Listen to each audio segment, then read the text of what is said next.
예. 그 인베디드 시스템 기초 과정이 완료가 되었습니다. 이제 CCS를 이용해서 TI의 28335를 본격적으로 이제 제어하는 방법을 이제 배우기 전에 그 TI사에서 그 델피노 제품군에 대해서 이 교육 자료가 이렇게 배포된 게 있습니다. 그래서 이게 어 널리 알려진지 모르겠는데 저도 이제 가끔씩 이 자료를 보거든요. 그래서 이 자료가 함축적이긴 한데 굉장히 도움이 돼요. 그래서 자료는 크게 두 가지 종류로 나오는데 그 원데이 워크샵 파워포인트 자료, 멀티데이 워크샵 파워포인트 자료 뭐 이렇게 나옵니다. 물론 자료는 파워포인트만 있는 건 아니고 그 파워포인트 관련돼서 이그젠플이랑 그 예제랑 뭐 이런 것들이 다 포함되어 있어요.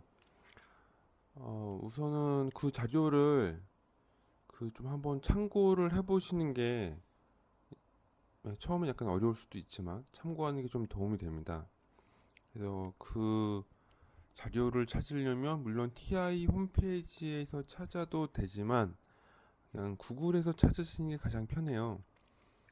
그 이유는 모르겠는데 그 아마 위키피디아에서 뭐 이렇게 회사에서 뭔가 지원되는 게 있어서 그런지 그 위키피디아에 자료가 잘 정리되어 있습니다.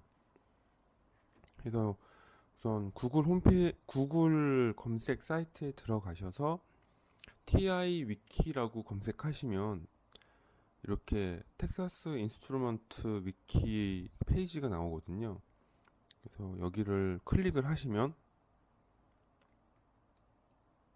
그 위키피아에 있는 TI 그 메인 홈페이지가 나옵니다. 거기에서 우리가 지금 이제 공부를 할 그 32비트 MCU인 C2000을 클릭을 하시면 돼요. 클릭을 하시면 그 C2000 카테고리가 나옵니다. 이제 여기에 여러 가지 정보가 있는데 그 C2000 카테고리에서 트레이닝 앤 워크샵이라는 부분을 클릭을 하시면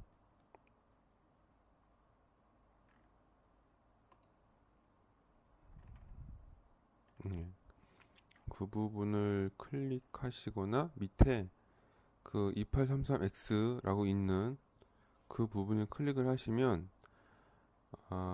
이렇게 C2000 델피노 2833X라는 이런 또 카테고리로 들어오게 되고 요 하단부에 보시면 C2000 델피노 멀티데이 워크샵이라는 메뉴가 있습니다.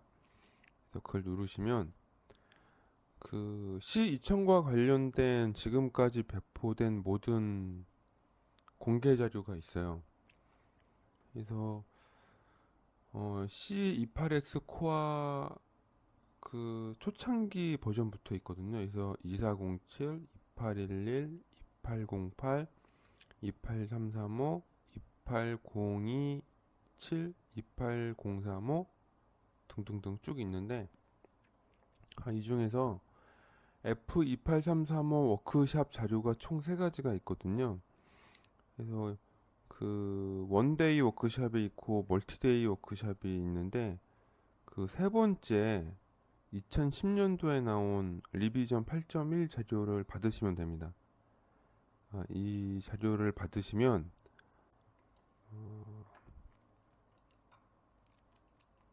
이렇게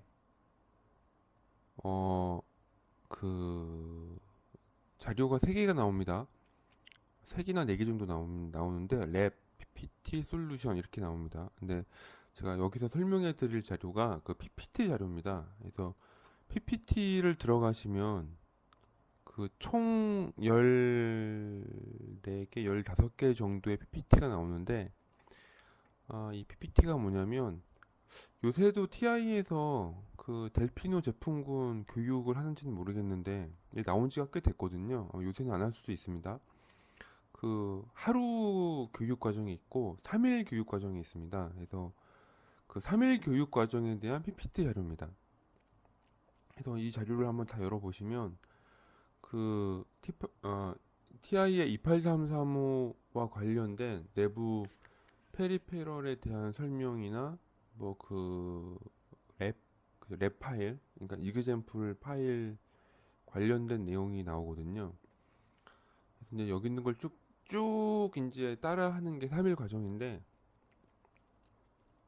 이제 저희가 자료를 따로 이제 배포를 하겠습니다만, 우선은 그 인베디드 시스템 다음 그걸 듣고 난 다음에 이 자료에 C28X M03까지는 실습이 아니거든요. M03까지는 그 28335 내부 구조나 특징에 대한 그 설명 자료입니다. 그래서 이 부분을 간략하게 언급하고 이제 CCS를 이용해서 프로그램을 짜는 과정을 들어가는 게 훨씬 더 낫거든요.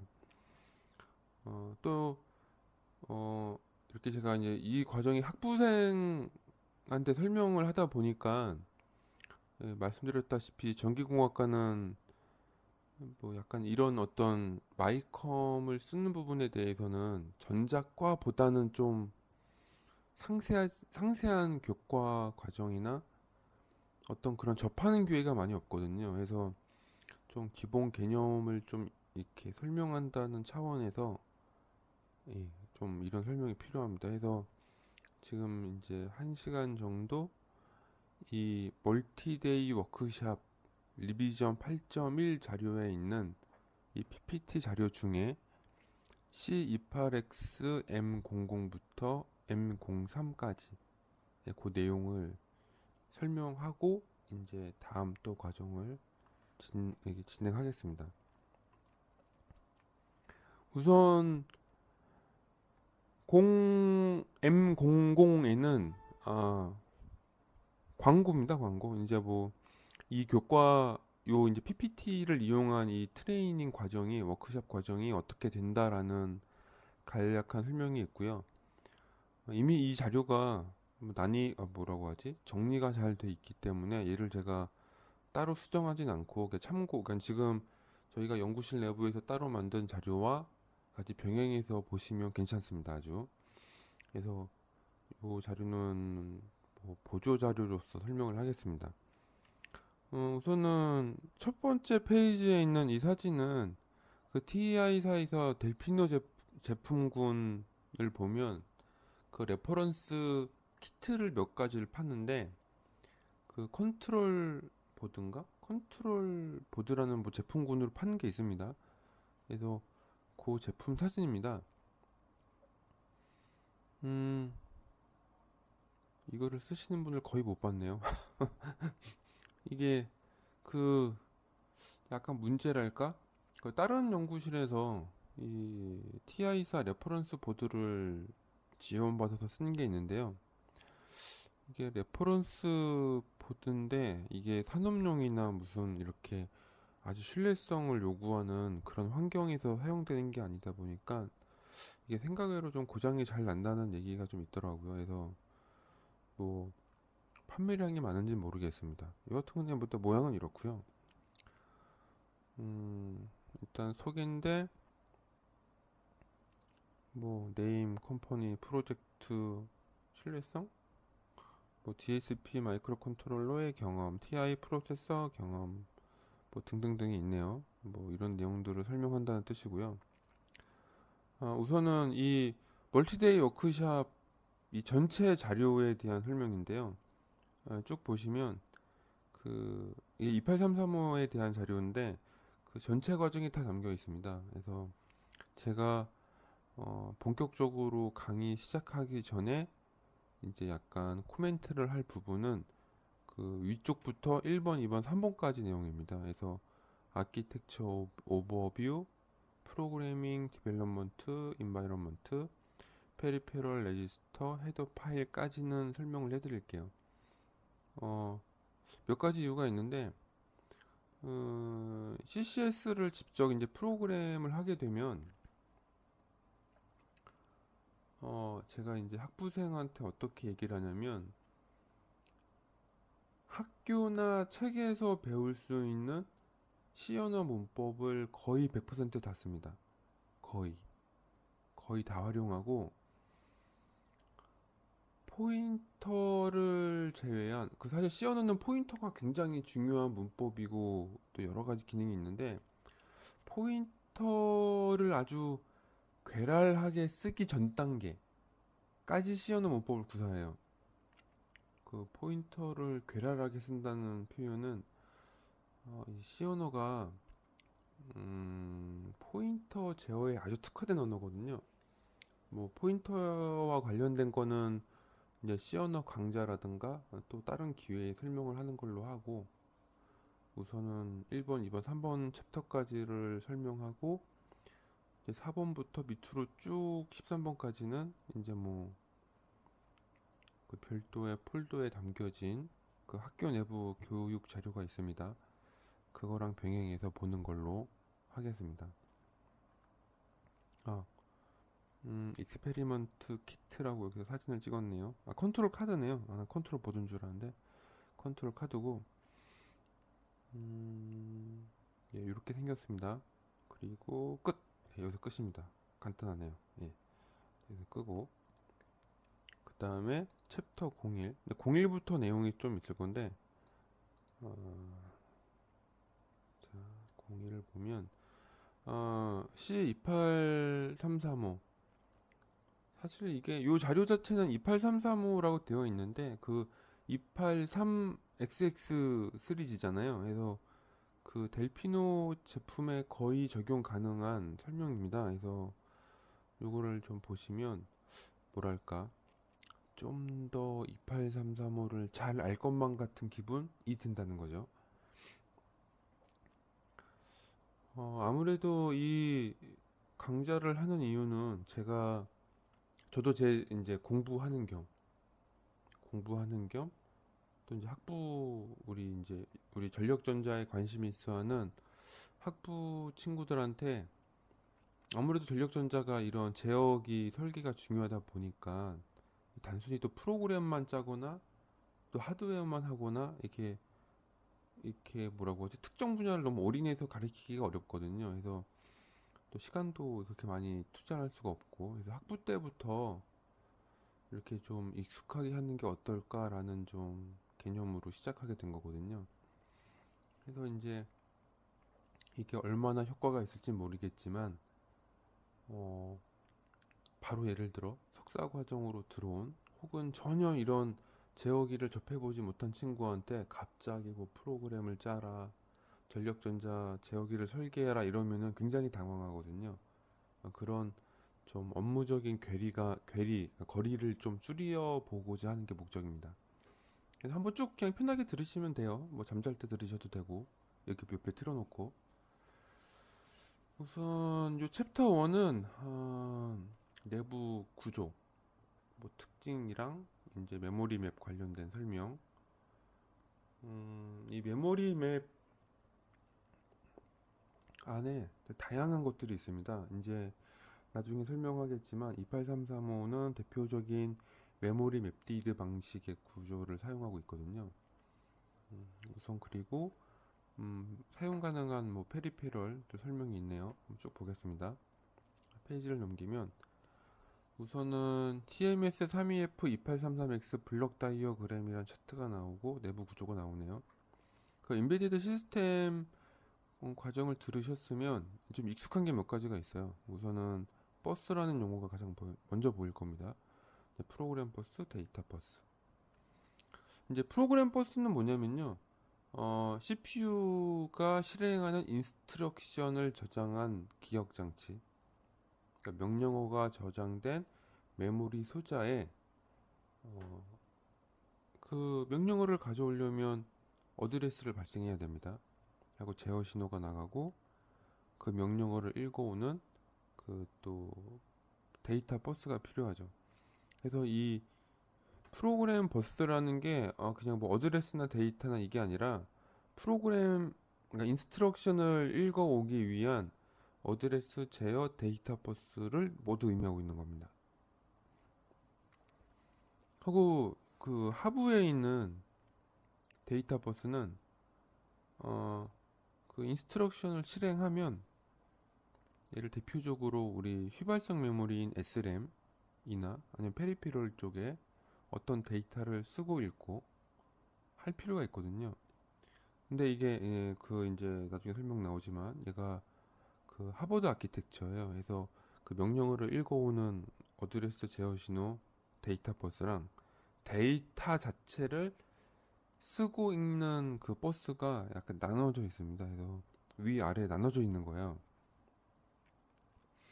그래서 대표적인 하버드 아키텍처 구조고 하고 그 DMA 버스라고 해서 이제 그 인베디드 시스템에 설명되어 있지만 그 CPU라는 거는 이제 마이컴도 마찬가지고 CPU도 마찬가지인데 기본적으로 기억 장치로부터 명령어나 데이터를 읽어와서 그 결과물을 어떤 기억 장치 혹은 어떤 장치에 또 쓰거나 읽거나 하는 동작을 하거든요. 그래서 항상 CPU가 중간에 껴 있어요. 그러니까 기억 장치에서 데이터를 읽어와서 뭐 PWM에 쓴다. 이렇게 하더라도 기억 장치에서 PWM으로 다이렉트로 데이터가 가는 게 아니라 CPU를 한번 거치는 거죠. 그래서 어떤 고속 데이터 전송이 필요한 경우에는 이렇게 DMA를 써서 CPU를 통하지 않고 어떤 메모리에서 어떤 장치 혹은 어떤 메모리에서 뭐 어떤 그냥 메모리, 그러니까 기억 장치에서 기억 장치로 고속으로 이렇게 데이터를 전송하는 버스도 있다. 그리고 그 다음에 눈에 익숙한 건 플래시도 있고 롬도 있네요. 자, 플래시는 비휘발성 메모리라고 했죠. 이제 섹터드라는 말은 원래 플래시는 용량이 굉장히 커요. 그래서 한 개의 메모리 소자인데 이게 단점이라기보다는 관리의 차원인데 그 플래시에 어떤 데이터를 쓰려면 그 처음부터 끝까지 한 번에 통으로 써야 돼요. 항상. 물론 싱글 라이팅 기능도 있긴 한데 통상적으로 보통 일반적인 경우라면 플래시 메모리에다가 데이터란다. 데이터나 명령어를 프로그램 한다는 의미는 그 전체 메모리를 전체적으로 초기화하는 과정이 필요하거든요. 그러다 보니까 예를 들어 이게 인베디 2833X 같은 이런 구조에서는 좀 약간 좀 별난 동작이긴 한데 프로그램이 실행되는 와중에 플래시에다가 데이터를 저장해야 되는 어떤 그런 경우도 필요하거든요. 그런 오퍼레이션 실제 있습니다.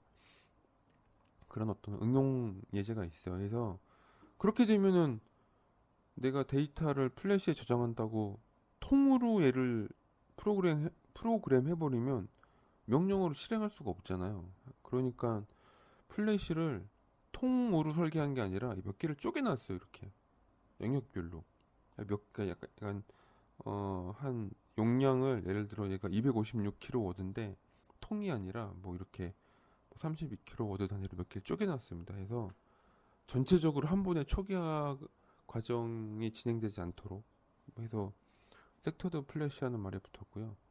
그 연쪽에 부트롬은 약간 특이한 건데 롬은 이제 리드 올리 메모리예요. 이제 근데 이게 전자식 롬인데 TI 회사에서요 28335를 출시할 때 기본적으로 이제 필요한 몇 가지 프로그램들을 이렇게 28335에 구워놨어요 미리. 대표적으로 ADC 캘리브레이션 뭐 이런 기능이나 부트롬이다. 부트 동작에 필요한 몇 가지 그런 명령어들 그런 게 나중에 메모리 맵 뒤에 보면 나옵니다. 그 메모리 맵에 보면 그 부트 영역이라고 그 롬 영역이 있어요. 그걸 얘기하는 거고요. 램은 이제 휘발성 메모리죠. 어떤 데이터를 읽었다 썼다 하는 일단 이런 용어가 보이실 거고 그 다음에 CPU가 보이고 이 CPU 안에도 레지스터 버스라는 게 있구나라는 걸 알 수가 있죠. 이제 개념적인 건데 그 인베디드 시스템 할 때 그 얘를 그 메모리를 구성하는 방식이 두 가지 아니 두 가지가 아니라 어디서 얘기했지? 인스트럭션 할 때 설명했네요. CPU가 실행하는 인스트럭션을 OP 코드랑 오퍼랜드 두 가지로 나누거든요. 그 OP 코드는 실행해야 할 명령어 자체를 말하고 오퍼랜드는 그 대상을 얘기합니다. 근데 그 오퍼랜드의 대상으로 레지스터도 가능하고 내부 레지스터, 어떤 CPU의 연산 레지스터나 뭐 제어 레지스터도 가능하고 기억 장치와 같은 외부 메모리도 가능하죠. 근데 중요한 거는 그 외부 기억 장치에서 읽어온 데이터는 CPU 내부에 있는 연산용 레지스터에 저장이 되거든요. 그래서 그 레지스터를 위한 전용 버스가 있고 얘가 가장 빠르죠. CPU 중에서. 그래서 뭐 레지스터 버스라고 적혀 있긴 하지만 뭐 CPU 구조의 아주 뭐라 그러죠? 컴퓨터 구조에서 요새 이런 게 정의되어 있는지 모르겠네요. 여튼간에 뭐 그런 개념입니다. 그리고 얼른 눈치채서 보니까 FPU는 실수 연산 유닛이고 그 다음에 32비트 보조 레지스터들이 있어요. 사실 이거 따로 볼 일은 거의 없는데 28335 내부에 그, 그 뭐라고 해야 되나 그 연산용 레지스터들이 있어요 이미. 뭐 있는데 나중에 아마 유저 가이드 같은 데 보면 나옵니다. 그 다음에 32비트 CPU 라고 자랑하듯이 32비트 연산기가 있네요.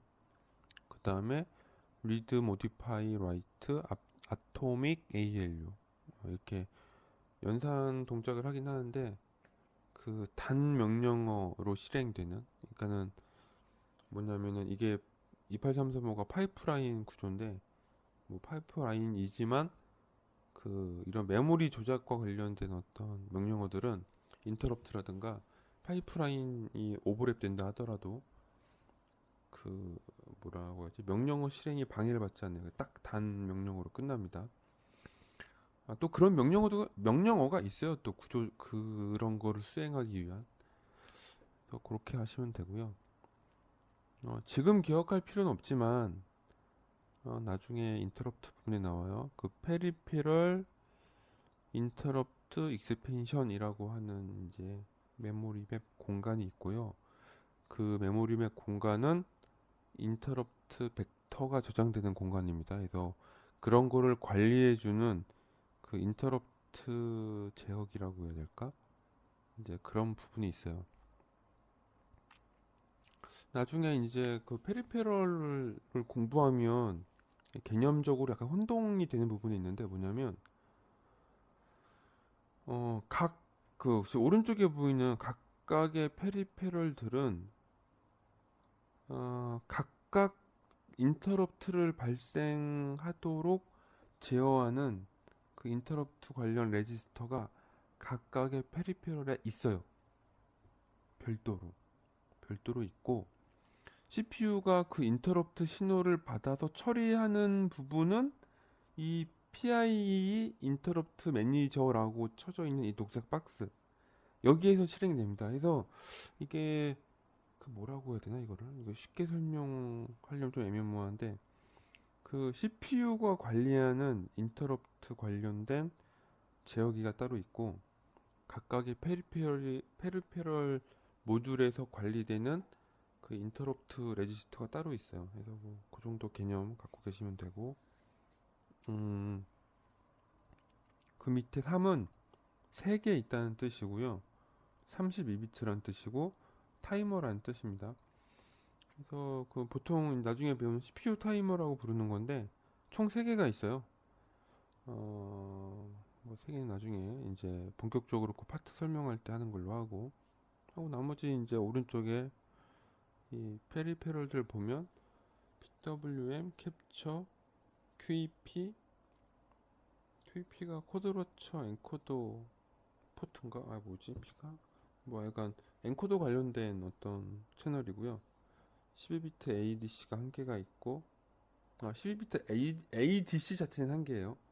이제 그걸 멀티플렉서로 연결할 수 있는 채널이 16개고 와치독, 캔 2.0B, I2C, SCI, SPI, MCBSP. 아, 이거 뜻 알았어요. 멀티 채널 버퍼드 시리얼 포트인가?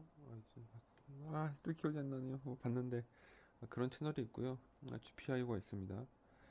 그래서 이게 2833은 블록 다이어그램이고요. 물론 이 블록 다이어그램을 외우거나 숙지하실 필요는 없어요. 외우는 분 이상한 분입니다. 그냥 구조가 이렇구나. 이렇게 이 정도 그냥 알고 계시면 될 것 같아요. 다음 페이지. F28X CPU 인터널 버스 스트럭처. 이 부분을 왜 설명을 했을까라고 이제 고민을 해보면, 어, 우리가 사람을 이해한다고 치면 그 사람 성격이나 행동 패턴을 보면 이렇게 알 수가, 유추를 해볼 수가 있잖아요. 마찬가지로, 이 TI의 28335가 어떤 소자인가를 알려면 그 내부 구조랑 메모리 맵을 봐야 됩니다. 메모리 맵. 그 메모리 맵을 어떤 식으로 운영하는가? 그러니까 메모리 맵드냐, IO 맵드냐, 혹은 그 메모리를 인터페이스하는 데이터 라인이 어드레스랑 데이터가 분리되어 있느냐, 합쳐져 있느냐, 뭐 이런 것들이 중요하다는 거죠. 그것 때문에 어떤 CPU의 어떤 제어 방식이나 그 C 언어를 쓴다면 C 언어 구조가 결정되는 겁니다. 우선 어떤 걸 설명해 드릴까요? 그 왼쪽에 보이는 프로그램하고 거기 PC랑 디코더라고 되어 있는데 여기를 왜 프로그램이라고 적어놨는지 모르겠지만 제가 여기 자료상 봤을 때 얘가 CPU의 제어 유닛, 그러니까 제어 장치입니다. 그 우리가 그 인베디드 시스템에 보면 CPU 안에 그 어드레스를 발생해서 기억 장치한테 기억 장치로부터 인스트럭션을 가져오고 명령어 레지스터에 그 인스트럭션을 넣은 다음에 디코드해서 실행을 하는 그 부분을 표시한 거고요. 이 PC라고 하는 거는 프로그램 카운터의 약자인데요. 대표적인 그 CPU 인터널 레지스터 중에 하나예요. 프로그램적으로 직접 제어하는 방법이 CPU 종류에 따라 있긴 한데 보통은 그냥 CPU가 리셋되면 초기 값부터 자동으로 지가 이렇게 실행되는 순서에 따라서 이렇게 증가하는 레지스터입니다. 하고 디코더는 이제 명령어 디코더죠. 뭐 일단 그렇게 이해하시면 될 것 같고요. 하고 하버드 아키텍처라고 말씀드렸잖아요. 그래서 프로그램을 읽어오는 어드레스랑 데이터가 따로 있고 데이터를 읽어오는 어드레스랑 뭐 또 버스가 따로 있습니다. 그리고 이 구조만 보면은 데이터 프로그램을 읽어오는 거는 각자 독자적으로 있고 쓰는 거는 공용으로 있네요. 왜 이런 구조가 됐나 생각해 보면 파이프라인이 지금 우리 저 28335 파이프라인이 8단계인가 그런데 어, 뭐 구조상 어떤 명령어 특성 때문에 그럴 수 있을 것 같긴 한데 읽어오는 동작은 빈번하게 일어나는 거죠. 근데 동작이 완료돼서 익스큐션, 그러니까 실행되는 단계에서는 그 중복 동작이 안 되는 거예요. 그러니까는 그런 어떤 구조적인 특징을 설명하는 거일 수도 있습니다. 그래서 하버드 아키텍처인데 뭐 또 데이터 라이터 어드레스는 또 따로 나가네요. 일단은 하버드 아키텍처다라는 걸 이해하면 되실 것 같고요. 그리고 명령어나 사실 그 내부 페리페럴에서도 안 나타나긴 하는데 뭐 레지스터 버스가 따로 있다 이렇게 하시면 됩니다. 오히려 중요한 거라면은 우리가 JTAG이라는 개발 장비를 쓰면 얘가 CPU 내부를 직접 제어하는 걸 알 수가 있죠. 여기 보시면 이렇게 흰색으로 된 이런 부분 통해서 실제 CPU 코어나 어떤 데이터나 프로그램을 직접 제어하는구나 라고 유추해 볼 수가 있습니다. 그리고 레지스터 뱅크가 왼쪽에 보이네요. 이제 실제로 이 레지스터들이 있고요. AR, AU는 뭐의 약자인지 모르겠네요. 아마 나중에 유저 가이드 보면 나올 텐데 우선은 중요한 게 SP입니다. 스택 포인터. 또 스택 포인터를 설명하려면 스토리가 좀 긴데 쉽게 설명하면 지금 TI의 2833은 C 언어 개발 환경으로 되어 있는데요. 그 C 언어라는 거는 구조가 이렇게 함수를 호출하는 언어예요. 쉽게 얘기하면. 그러니까 뭐냐면은 메인 함수가 호출이 되면 메인 함수도 호출된다고 합니다. 실제로. 메인 함수가 있으면 메인 함수에서 어떤 함수들을 부르잖아요, 우리가. 그러니까 C 언어는 어떤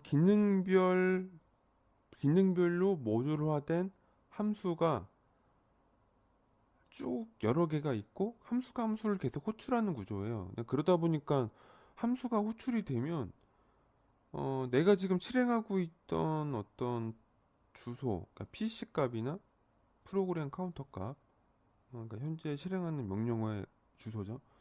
그 값이나 연산하는 데이터 결과물을 얻다가 잠시 저장해 놔야 돼요. 저장해 놓고 그 함수로 가서 그 함수에 있는 코드를 실행을 하는 거죠.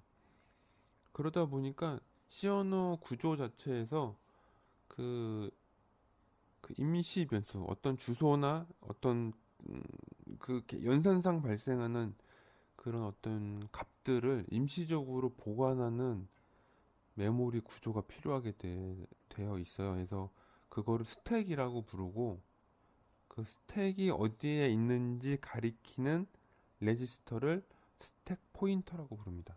그러니까 줄여서 SP라고 해요. 나중에 기회 있으면 스택이랑 스택 포인터는 한번 다시 설명하는 걸로 할게요. 이제 스택 포인터가 있으니까 딱 DP는 데이터 포인터 약자입니다. 데이터 포인터 약자고 이 골뱅이 X는 그 X라는 레지스터에 어떤 상수값을 넣으면 그 골뱅이가 그거의 포인터 연산자예요. 그래서 C 언어의 포인터 연산자랑 같은 기능입니다. 그래서 그 상수값에 해당하는 번지에 있는 어떤 데이터라는 의미로 쓰이는 거죠. 상세한 기능은 C28X 인스트럭션 셋 유저 가이드 뭐 이렇게 그 가이드가 있으니까 그거 보시면 되고요. 밑에 XAR0에서부터 XAR7은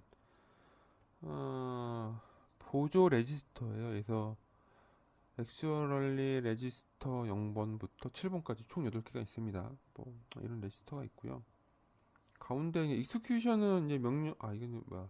명령어 실행하는 부분인데 MPY는 멀티플라이 얘기하는 거고요. 그러니까 곱셈기죠. 곱셈기. ALU는 뭐 아리스메틱 맞나? 아리스메틱 로직 유닛. XT랑 P랑 ACC가 있는데 XT랑 P는 자료를 봐야지 기억날 것 같은데 중요한 건 ACC예요. 어큐뮬레이터 레지스터.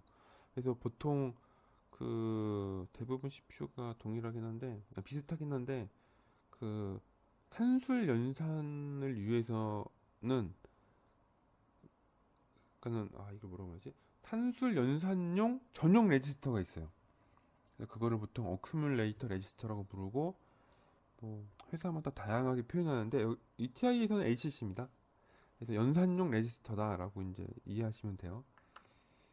그다음에 뭐 ALU가 있다는 거는 말했고 FPU 있고 그 실수 계산을 위해서는 플로팅 포인트 유닛이라는 별도의 장치가 필요한데 그 계산을 위한 전용 레지스터가 따로 있습니다.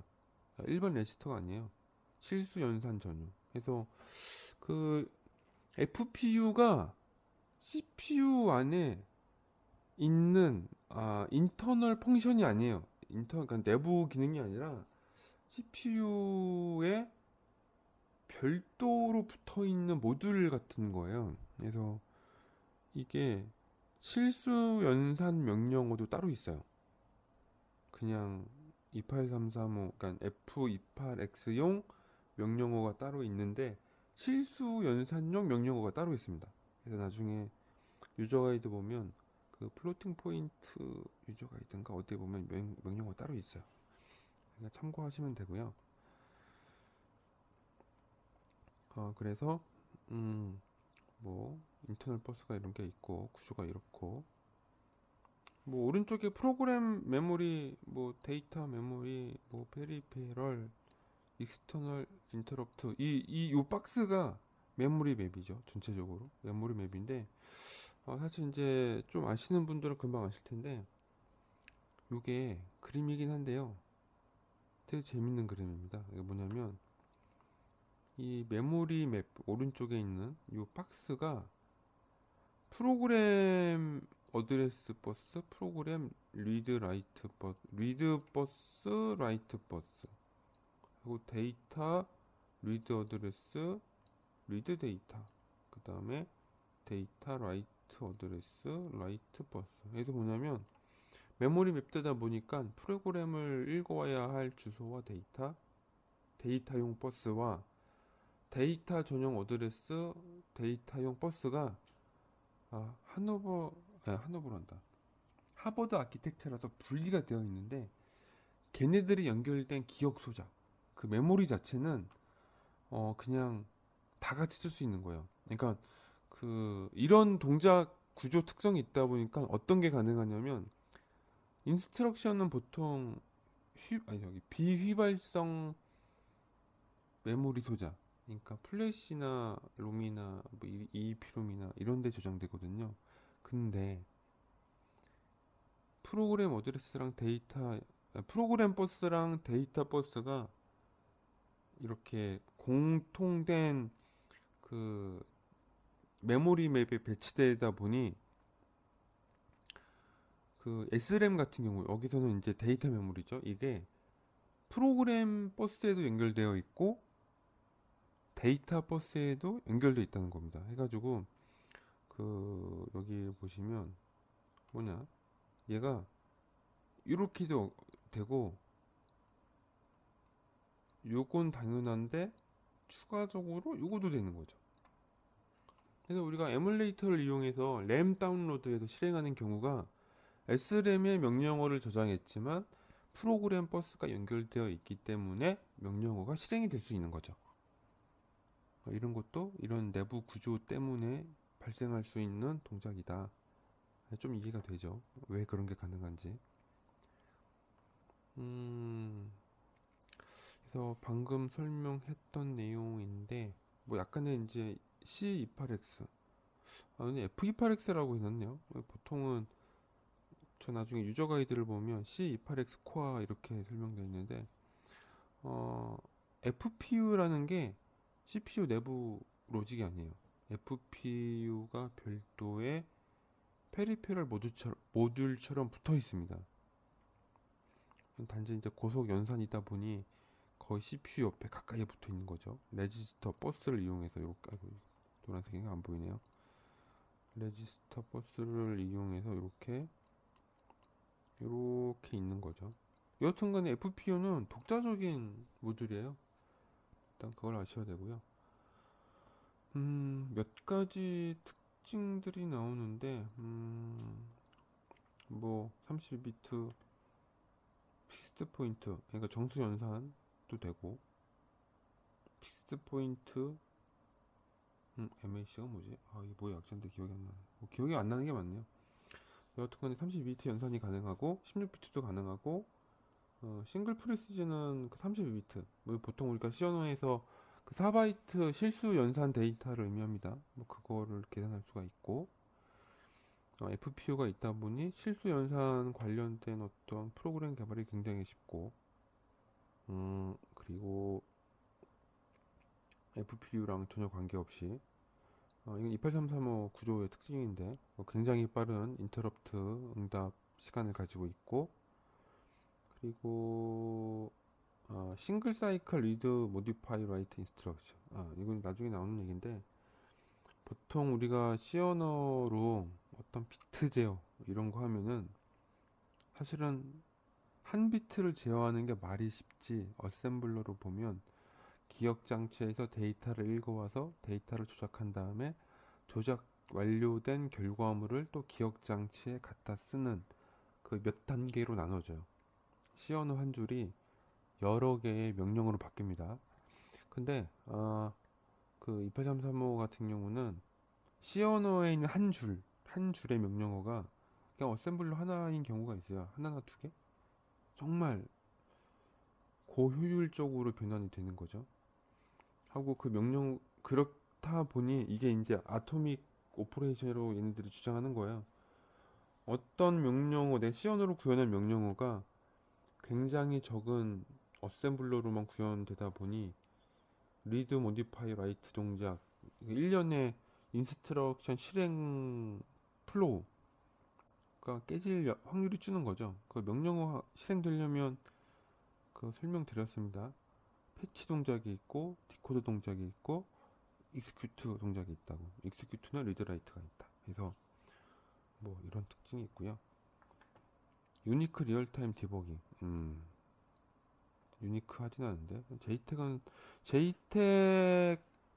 JTAG이라는 어떤 디버그 포트가 표준으로 알고 있어요. 뭐 이걸 어떻게 제어하는지는 모르는데 이거 뭐 TI만의 유니크하다고 보긴 어렵고 에뮬레이터가 유니크하긴 유니크하죠. 왜냐면은 우리가 에뮬레이터를 만들 수가 없잖아요. 그 자료가 공개가 안 돼 있어가지고 좀 아쉽긴 한데 여튼간에 TI가 에뮬레이터 제조사랑 전용으로 계약해서 판매되는 게 있으니까요. 사서 쓰면 됩니다. 일단 그렇고 다음 페이지. 앞서 설명한 내용이네요. 그 아토믹 오퍼레이션. 그러니까 뭐냐면 명령어 하나가 그러니까 어떤 명령어가 보통 대표적으로 인텔 CPU 같은 경우에는 이렇게 어떤 포인터 연산을 해서 이렇게 데이터를 읽어오고 그거를 이렇게 조작을 해서 다시 그 주소에 데이터를 갖다 놓는 몇 단계의 동작으로 나눠요. 한 개를 실행하려면. 근데 DSP 같은 경우, 28335 같은 경우는 프로그램 버스 따로 있고 데이터 버스가 따로 있다 보니까 그냥 특정 번지에 바로 데이터 조작을 한다는 거죠. 그래서 아토믹 리드 모디파이 라이트가 가능하다. 굉장히 큰 장점이죠. 그래서 장점이 심플러 프로그래밍. 어셈블러로 짤 때. 어셈블러로 짜면 심플러죠. 근데 이거 어셈블러 짜기 되게 어려워요. 제가 좀 관심 있어서 좀 봤는데, DSP형 어셈블러는 그 예를 들어 인텔이나 모토로라처럼 범용성을 띠고 있지 않거든요. 굉장히 시간 효율적인 명령어 구조를 갖다 보니까 명령어가 어렵고 복잡해요. 게다가 파이프라인이다 보니까 그 파이프라인 구성이 가능한 명령어 조합이 있거든요. 명령어가 한 줄에 두 개 있어요, 어셈블러가. 명령어는 두 개인데 동시에 실행되는 거죠. 그래서 그런 복잡한 구조다 보니까 그 사람이 따로 개발하기는 좀 어려울 거예요. 이거 어셈블러로 개발하는 사람이 음, 있으시다면 가서 제가 배워야겠죠. 아마 거의 힘들 것 같은데 여튼간에 뭐 그렇다는 의미고요. 이렇게 아토믹 오퍼레이션을 하다 보니 당연히 C 언어가 어셈블러로 변환되더라도 굉장히 크게 늘어나지 않는 거죠. 그러니까 C 언어 100줄이 어셈블러 한 120줄 정도 약간 이렇게 된다는 겁니다. 근데 인텔 같은 경우는 C 언어 100줄이 어셈블러로 바뀌면 한 300줄, 400줄 되는 거예요. 명령어가 쪼개지거든요. 그래서 훨씬 더 작고 명령어 수가 적다 보니까 속도 면에서도 이득이 있고 하고 리드 모디파이 라이트가 한 번에 일어나니 중간에 다른 동작이 이렇게 끼어들어서 어떤 데이터 오염이 일어나지 않는 거죠. 그래서 언인터럽터블하다. 명령어가 간단하잖아요. 그 당장 아래쪽 이그젠플만 보더라도 어떤 C 언어가 이렇게 어셈블러 다섯 줄로 바뀐다고 하면 이거 컴파일러 개발하시는 분이 얼마나 힘들겠어요. 근데 오른쪽처럼 그냥 C 언어 명령어 하나가 어셈블러 명령어 이렇게 한 줄로 딱 바뀌면 컴파일러 효율도 훨씬 좋죠. 간단하고. 그런 장점이 있다.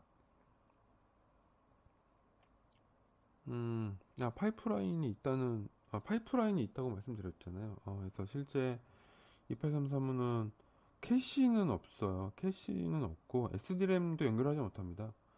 그 메모리 매니지먼트 컨트롤러가 그 정도까지는 안 되지만 내부 명령어 실행은 이렇게 파이프라인 채택을 하고 있어가지고 굉장히 빨라요. 그래서 자료 중에 나오는지 모르겠는데 처음 실행될 때 첫 번째 명령어 A가 실행돼서 첫 번째 결과가 나올 때까지만 시간이 걸려요. 그 후부터는 매 사이클마다 명령어가 하나씩 실행되는 효과가 나타나거든요. 그래서 굉장히 고속입니다. 그리고 오른쪽 아래는 그 인스트럭션이 실행되는 그 플로우에 대한 설명입니다. 그래서 F는 패치, D는 디코드, 리드는 리드, E는 뭐지? E는 아이돌인가? E는 여기서는 실제 CPU가 작업하는 실제 작업인 것 같네요. 이게 실제 외부 메모리에 뭘 쓰는 동작을 의미하는 것 같은데 일단 그렇다고 하고요. W는 스토어 컨텐츠 투 메모리. 실제 메모리에다가 어떤 내용 쓰는 거죠. 그래서 뭐 이러한 구조라고 합니다. 아이고. 예. 그리고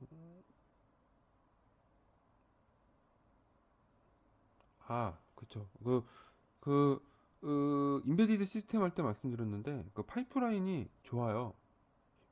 속도를 훨씬 빠르게 하는데 단점이 있다고 했죠.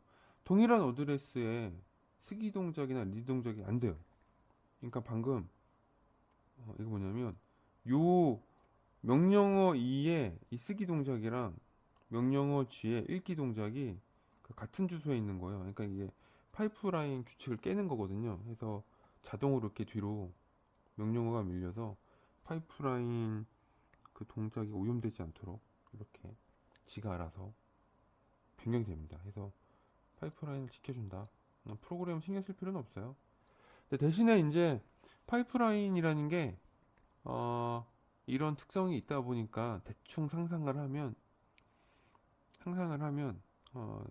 또 몇 가지 문제가 있죠. 여기서는 동일한 어드레스를 우연히 읽고 쓰는 경우인데 조건 분기문을 쓰거나 어떤 그 익셉셔널한 명령어 상황이 됐을 때 그 대표적으로 0으로 나누는 거 뭐 약간 이런 경우 약간 이렇게 그런 경우가 있으면 파이프라인이 깨져요. 뭐 일단 뭐 그렇다고 일단 알고 계시면 되고요. 사실 그런 부분이 유저한테 안 보입니다. 그 이렇게 뭐 동일 어드레스를 억색스했다고 파이프라인이 깨졌다 한 클럭 밀렸다 이런다고 안 보여요. 이 유저한테는 안 보입니다. 그 정보가 그냥 구조가 이렇구나라고 이해하시면 되고 28335가 그래도 좀 더 빠른 이유가 플래시나 SRAM을 써도 이런 동작을 하기 때문에 훨씬 퍼포먼스가 좋다. 뭐 이 정도로 그냥 이해하시면 될 것 같아요.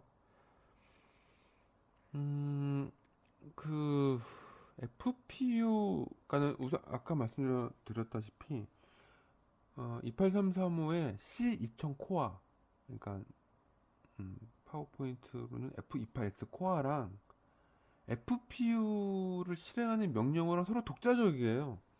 그러니까 실수 연산 명령어는 별도로 있습니다.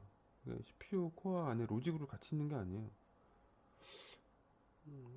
저것도 제가 이거 오해할 수 있는 부분인데 실제 그러니까 실수 연산이 워낙 독특한 구조다 보니 플로트 포인트용 인스트럭션이 따로 있다라고 얘기를 하는 건지 아니면은 어쩌면은 내부 로직 명령어일 수도 있죠. 근데 이제 특수한 로직이다 보니 그냥 이렇게 따로따로 설명한 거일 수도 있는데, 여하튼 간에 28335 유저 가이드 나중에 보시면 그 인스트럭션 셋이 있습니다. 거기에 인스트럭션 셋에 있던가 어셈블리에 있던가 그 보시면 그 내부 명령어, 그러니까 보통 우리 C2000 명령어랑 플로팅 포인트용 명령어가 각각 따로 분리되어 있어요. 아예 챕터가. 참고하시면 되고요. 음, 보니까 이게 분명히 뭔가 의미가 있어서 설명을 했을 텐데, 그 플로팅 포인트가 탑재된 그 델피노 제품군은 그러니까 몇 종류가 있죠. 그러니까 델피노 그 마이컴 계열이 모두 다 FPU를 갖고 있지 않아요. 예, 그래서 가지고 있는 제품과 안 가지고 있는 제품이 있고, FPU가 달려 있다고 하더라도 그 퍼포먼스 면에서는 실수 연산보다는 정수 연산이 훨씬 더 유리하거든요. 이러한 구조나 이러한 퍼포먼스 측면을 제외하더라도 이 C 언어의 특성상 우리가 그 여러 가지 데이터 타입을 쓰는데, 서로 다른 데이터 타입끼리 계산을 하면 그 자동형 변환이 됩니다. C 언어 구조상. 그러니까 대표적으로 실수 연산을 많이 하면 정수 치환 같은 게 많이 되는 거죠. 혹은 정수가 실수로 치환이 되거나. 그래서 그런 동작이 우리가 알게 모르게 빈번하게 발생하는데, 이게 어, 동작이 빠르다는 얘기입니다. 그러니까 자기 자랑하는 거죠. 그런 실수 연산자랑 인티저 사이의 어떤 변환이 시간이 많이 필요한 게 아니라 원 딜레이 슬롯, 요 파이프라인을 구성하는 8단계의 그 8슬롯인데 한 슬롯 정도의 지연만 된다 이거죠. 성능이 좋다는 거예요. 그리고 FPU가 여기 또 있니까 언프로텍티브 파이프라인도 있다는 얘기죠. 그러니까는 전 명령어의 쓰기 결과에 따라서 이제 달라질 수 있다. 아까 말했다시피 실수 연산인데 0으로 나눈다. 이런 동작 대표적이죠. 그리고 컴파일러가 이런 파이프 동작, 오동작을 줄이기 위해서 미리 방어를 한다. 그러니까 이거죠. 어, 어떤 연산 동작이 있으면요, 다음번 명령어가 그 연산 동작에 영향을 받아요. 그러면 파이프라인을 깨는 것보다 명령어가 서로 오버랩되지 않게 그 NOP 명령어나 약간 두 개 사이에 공백을 둔다는 뭐 이런 동작, 그런 걸 얘기하는 거예요. 그래서 파이프라인이 이렇게 깨지지 않도록 컴파일러나 이런 툴에서 약간 자동적으로 동작을 해준다는 거. 음, 그래서 뭐 결과적으로는 이러한 파이프라인을 깨트리지 않고 명령어를 이렇게 명령어나 어떤 딜레이 슬롯을 적절히 배치를 해서 성능을 높인다. 뭐 이런 얘기를 하고 있네요. 근데 이렇게 얘기를 하는데 사실 이 결과 자체가, 그러니까 실수 연산을 하거나 파이프라인 하는 동작 자체가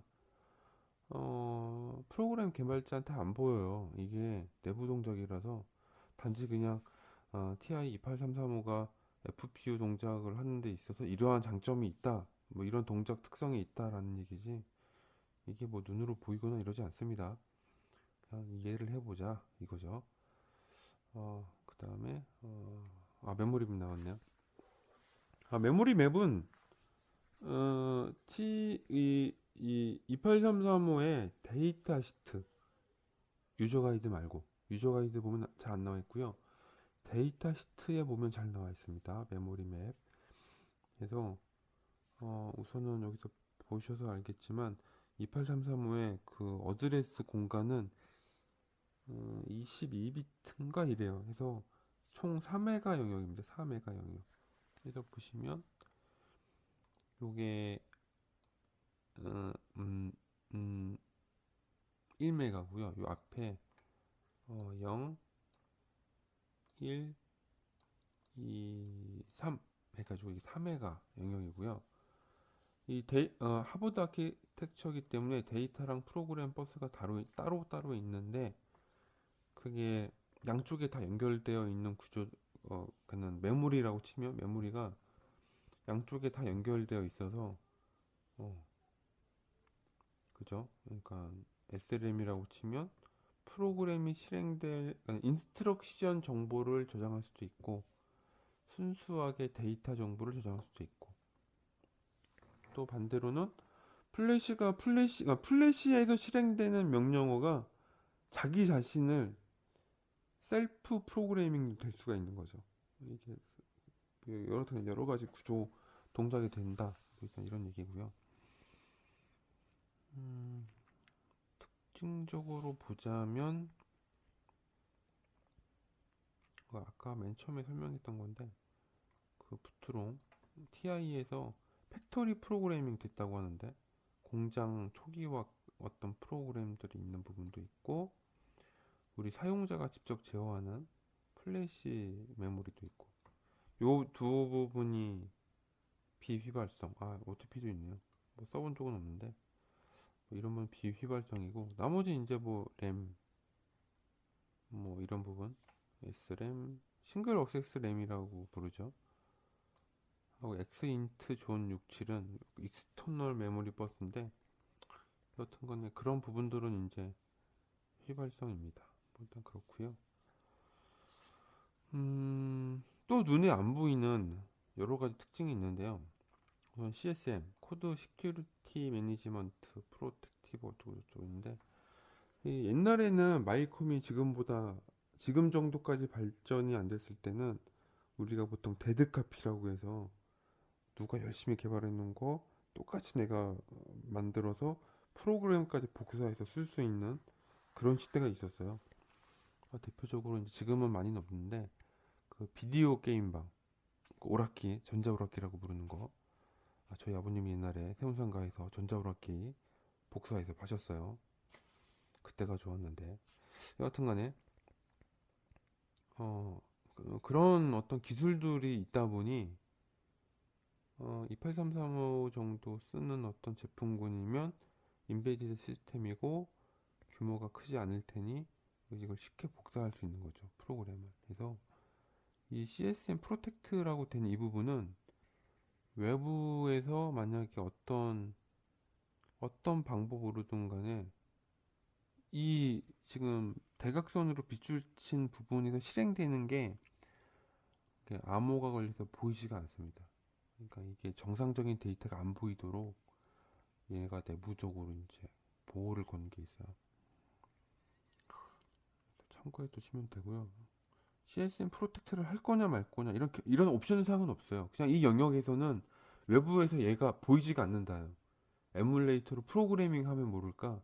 에뮬레이터로 얘를 한번 프로그램 된 거를 뭐 이렇게 정상적으로 내가 뽑아와서 이게 볼 수가 없게 되어 있습니다. CSM은 그 CSM 패스워드라는 여기 지금 33FF8 여기서부터 8바이트 8워드 8워드 부분에 어떤 8자리인가 16자리인가 데이터를 쓰면은 그거가 매칭될 때까지 절대 읽을 수 없어요. 그래서 조심해야 됩니다. 그 CSS 쓰실 때 간혹 실수로라도 프로그래밍 할 때 이 CSM 코드 거기 기입하는 데가 있는데 걷다가 이상한 정보 넣으시면 두 번 다시 벗습니다. 두 번 다시. 특히나 영응 쓰면 퍼머넌틀리 락킹이에요. 그래서 걔는 그냥 폐기하셔야 돼요. 그 칩을 조심하셔야 된다는 거. 일단 뭐 그 정도 아시면 되고요. 참, 그 워드라는 개념 좀 설명해 드릴까요? 그 워드라고 하면 다들 16비트로 하시는데요. 그거는 단위 어떤 그러니까 데이터 타입 얘기할 때 쓰는 뜻이고요. 이렇게 어떤 메모리 맵이나 뭐 이렇게 데이터에 뭐라고 하죠? 이 데이터의 크기라고 해야 되나? 이런 거 말할 때는 워드의 개념이 뭐냐면 CPU가 한 번에 읽고 쓰거나 제어 가능한 데이터의 크기예요. 그러니까 32비트 CPU니까 32비트 데이터가 1워드인 거죠. 어, 라고 말을 하는데 28335가 아마 기본 데이터가 16비트일 거예요. 그러니까 지금 내부 코어는 32비트로 움직이는데 외부 데이터 읽고 쓰는 거, 그러니까 미니멈이 16비트로 돼 있어서 아마 워드가 16비트인가로 제가 알고 있네요. 많을 수도 있는데 나중에 혹시 틀리면 얘기해 주세요.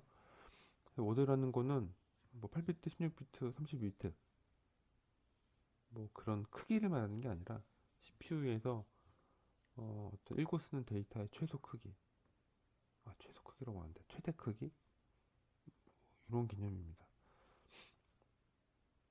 통상적으로는 32비트 CPU는 32비트가 1워드예요. 그건 알고 계십시오.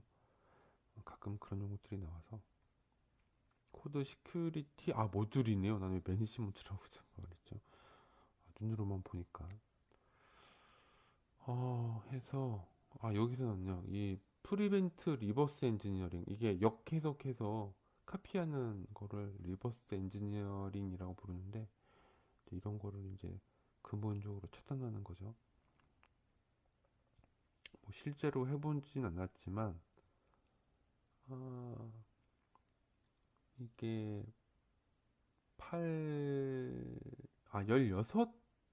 16바이트 16비트 아니 128비트니까 16바이트 그죠? 그러니까 8워드가 되겠네요 정확하게. 그러니까 이거가 CSM 요 패스워드에다가 어떤 데이터를 내가 이제 쓰면 그렇죠? 16바이트라고 해야겠네요. 이거는 정확하게 크게 알 수 있으니까 이거를 쓰면 얘가 매칭될 때까지 절대 나머지 거를 어떻게 할 수가 없어요. 안 보여 외부에서. 근데 이거를 강제적으로 풀려고 한다면 강제적으로 푼다고 치면 이럴 수 있잖아요. 그러니까 어떤 양산 제품인데 내가 얘를 플래시 부팅이 아니라 예를 들어 뭐 이캔 부팅이나 뭐 익스터널 메모리 부팅이나 이런 걸로 변환한 다음에 그 내가 예를 들어 이캔이라면 이캔으로 내부 SRAM에다가 동작을 시켜서 플래시를 읽으려면 이 CSM을 매칭을 해야 되거든요. 그럼 과연 시간이 얼마나 걸릴 거냐 이거죠. 그래서 여기서는 설명하기를 한 번 동작하는데, 그러니까 한 번 시도하는 거. 그 CSM 이거를 매칭하는데 1회 동작에 8클럭, 8사이클이 필요한데 이거를 대충 가지의 경우수를 모두 계산해 보면 5.8 곱하기 10에 23년이 걸린대요. 음, 정말? 이렇게까지 안 걸릴 것 같은데. 여하튼 간에 시간이 많이 걸린다는 뜻이고요. 양산하기 전에는 절대 여기를 건들면 안 됩니다. 일단 뭐 그것만 알고 계시면 될 것 같아요. 그 다음에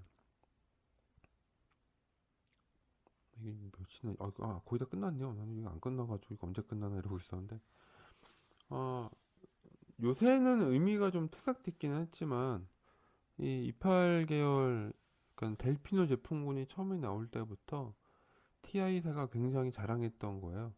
패스트 인터럽트 리스판스라고. 그 이유가 여러 가지가 있는데요. 대표적으로 이제 기존에 예를 들어 메가 128까지도 그랬던 것 같은데 그 인터럽트를 받으면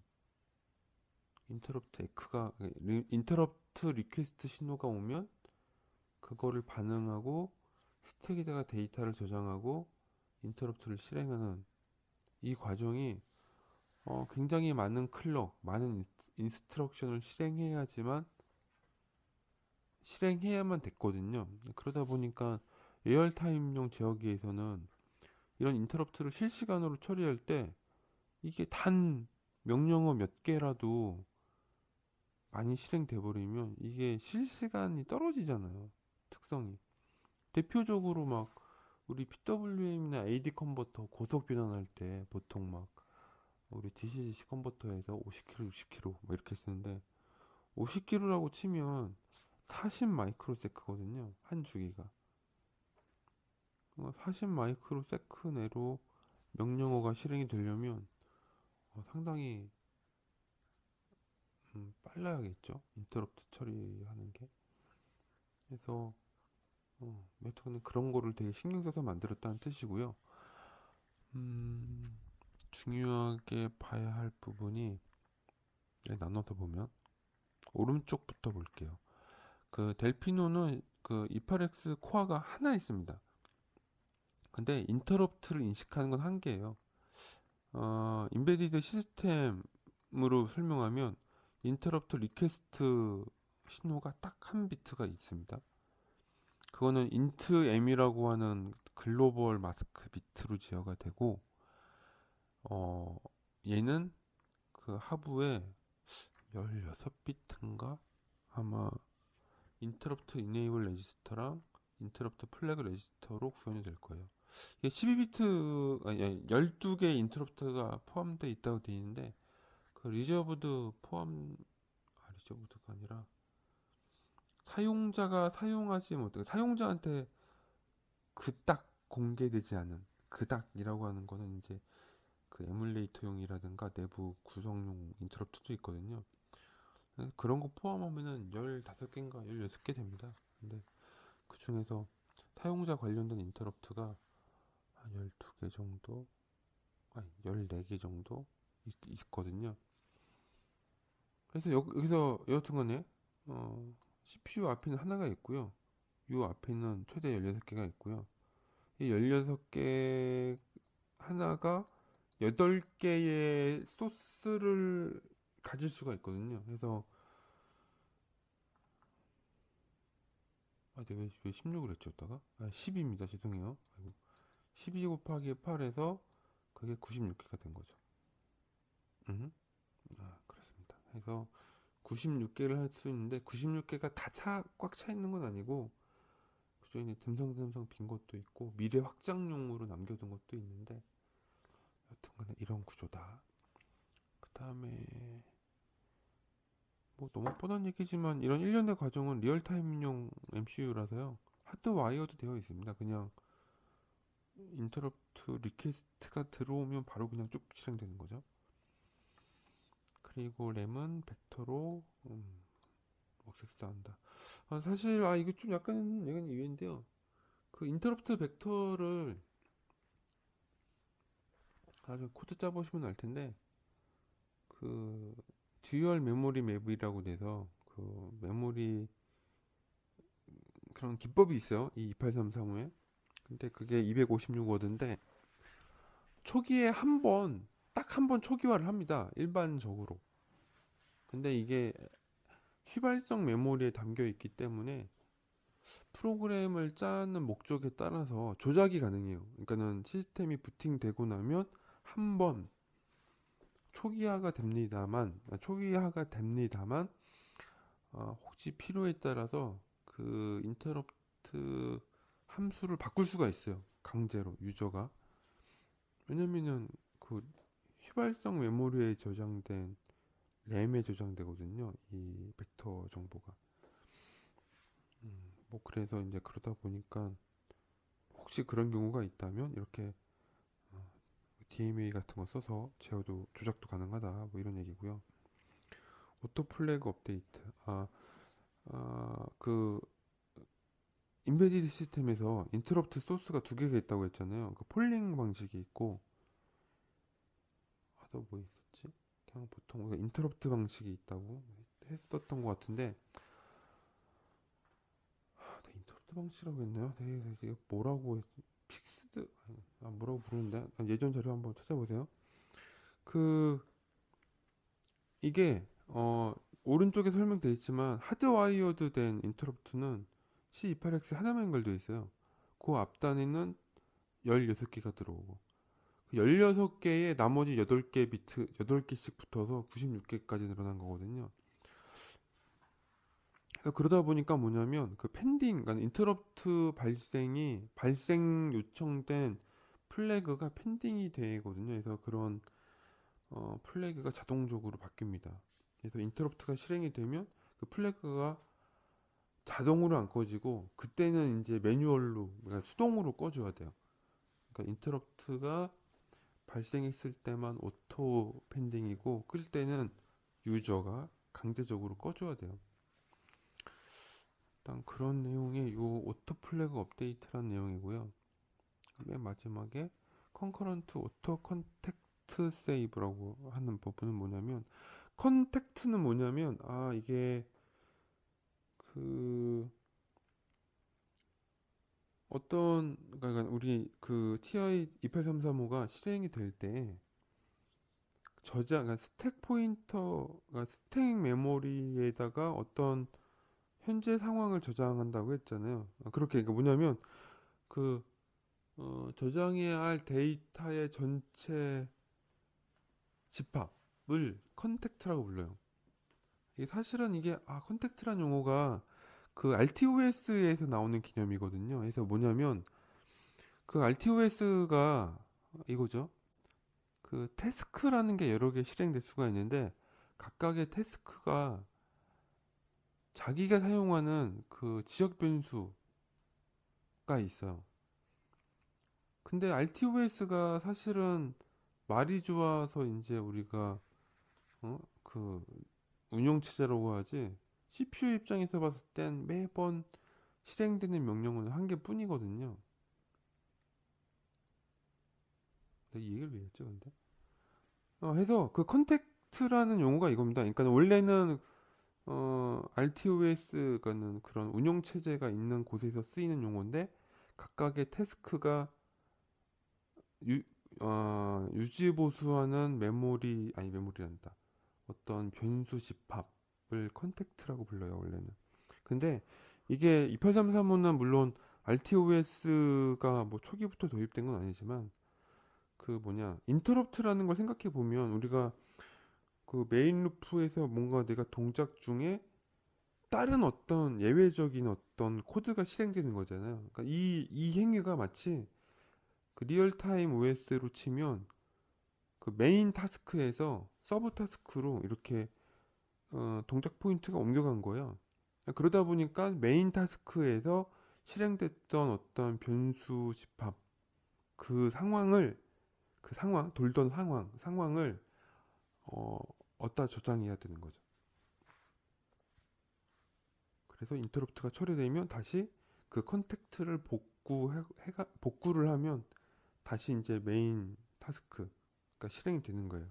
개념상으로.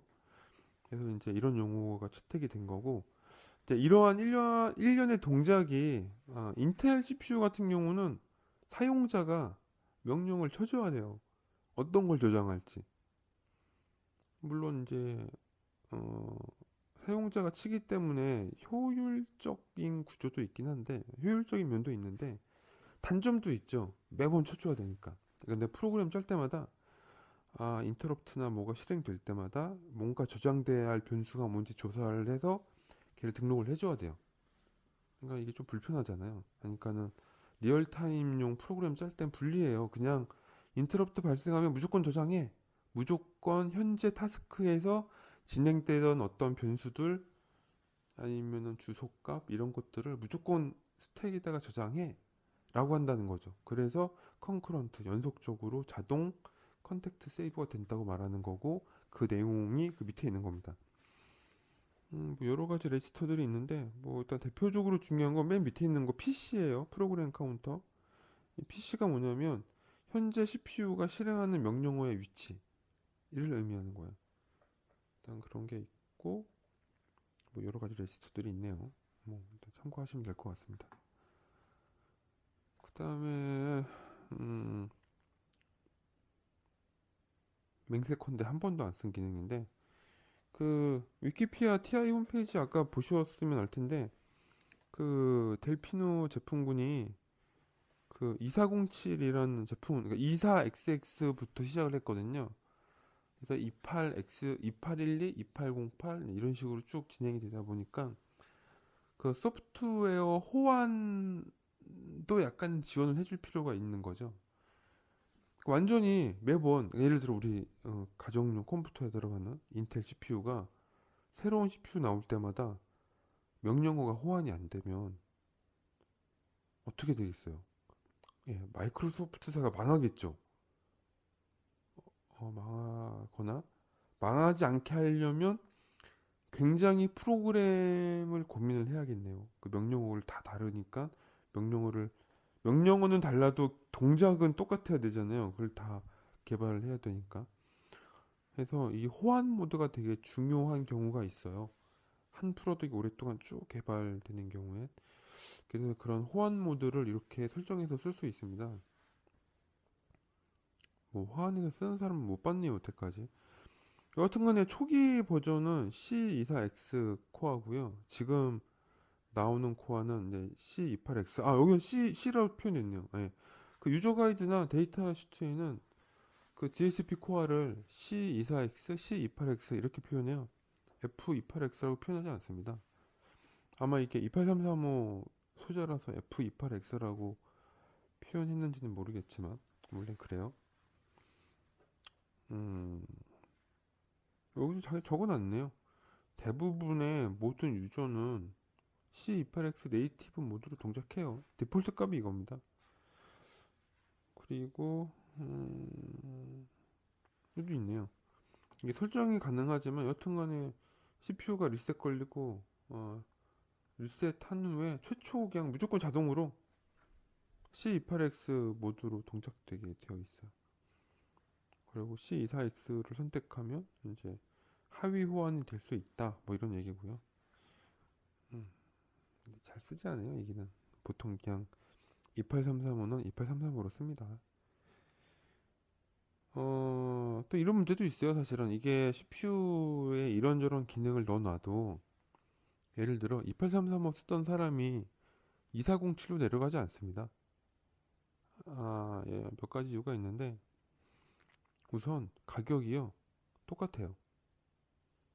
그러니까 무슨 얘기냐면, 지금 만약 28X를 생산한다면, 28X, 28X란다. 2407을 생산한다면, 2407의 단가가 지금 2833호랑 같거나 별 차이 없거든요. 그런데 굳이 성능이 떨어지는 2407 호환 모드로 동작시켜야 할 이유가 없죠. 그냥 28335에서 프로그램 다시 짜는 게 더 편해요. 또 대부분 실제로 그럽니다. 슬픈 얘기긴 한데 28335가요. 한 1000개 정도 사면 10 아니지. 1000개 단위가 가격이 14불이었나 15불이었나 기억이 안 나네요. 소매가는 여하튼간에 2만 얼마 정도 되거든요. 근데 지금 2834번 말고요. 최근에 나온 예를 들어 C2834X랑 얼마 전에 나온 F2837X 제품 가격 비교해 보면요. 같거나 비슷해요. 같거나 비슷합니다. 그러니까 사실은 프로그램 잘 짜시거나 뭐 그런 거 좋아하시는 분들이나 뭐 그냥 최신 성능이 필요하면 같은 가격이면은 28376 쓰는 게 낫죠. 훨씬 성능 면에서. 물론 이제 프로그램도 바뀌고 몇 가지가 바뀌겠지만 여하튼 간에 뭐 그렇다는 겁니다. 그래서 자연스럽게 시장에서 교체가 돼요. 몇 가지 일단은 1장이고 이제 기억. 써머리 요약했네요. 32비트 하이 퍼포먼스를 낸다. 32비트 연산도 되고 두 개의 16비트 연산도 된다. 그 IEEE 표준 32비트 실수 데이터가 아니라 실수 연산 유닛이 포함되어 있고 리드 모디파이가는 RMW 명령어가 있죠. 그러니까 아까 설명되었다시피 인텔 CPU라면은 읽어오고 조작하고 쓰는 동작에 각각 명령어가 달리 있는데 DSP는 그거를 하나의 명령어로 처리할 수가 있다. 그러니까 이건 명령어에 따라 다릅니다. 그 다음에 굉장히 인터럽트 응답이 빠르다. 내장 플래시 메모리는 256kW다. 하고 CSM 모듈이 있고 나중에 이제 CSM 그 모듈 설명 챕터가 따로 있는데 저거를 만약 활성화하면 어, 큰일 난다. 개발자들한테만 해당하는 말입니다. 하고 페리페럴이 여러 가지가 있고 ADC는 12비트입니다. 한 개가 있어요. 그러니까 AD 컨버터는 한 개예요. 앞에 멀티플렉서가 16개가 있는 거고 그리고 당연한 얘기지만 GPIO가 88개까지 지원이 되는데 그게 멀티 펑셔널 핀들이죠. 내부에 다 정해져 있고 와치독 타이머가 있고 DMA가 익스터널 메모리랑도 연결되어 있고 그렇게 쓴 사람은 못 봤지만 여하튼간에 가능하고 이게 자랑할 만한 건 아닌데 이 커뮤니케이션 페리페럴이 사실은 C2000에서 자랑하기는 되게 민망한 수준이에요. 요새 암 인베디드 같은 경우는 예를 들어 UART다 하면 막 8채널씩 있는 것도 있거든요. 뭐 DSP랑 상대가 안 되죠. 뭐 좀 성능 좋은 거는 뭐 이더넷 포트도 2개씩 있고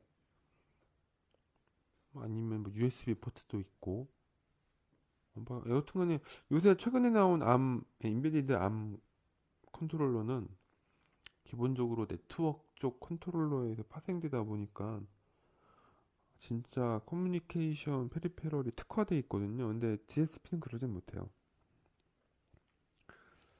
저는 뭐 요약은 이렇게 되어 있고요.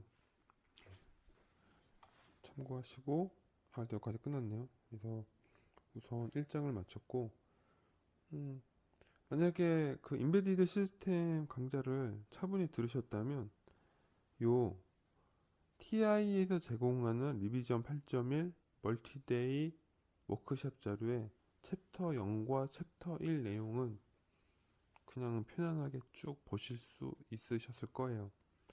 만약 여기 있는 내용 중에 아직 이해가 안 되거나 좀 그러신다면 약간 시간이 걸려도 돌아가는 게 맞거든요. 그 앞에 인베디드 시스템 부분을 한번 더 숙지하시면 훨씬 좋습니다.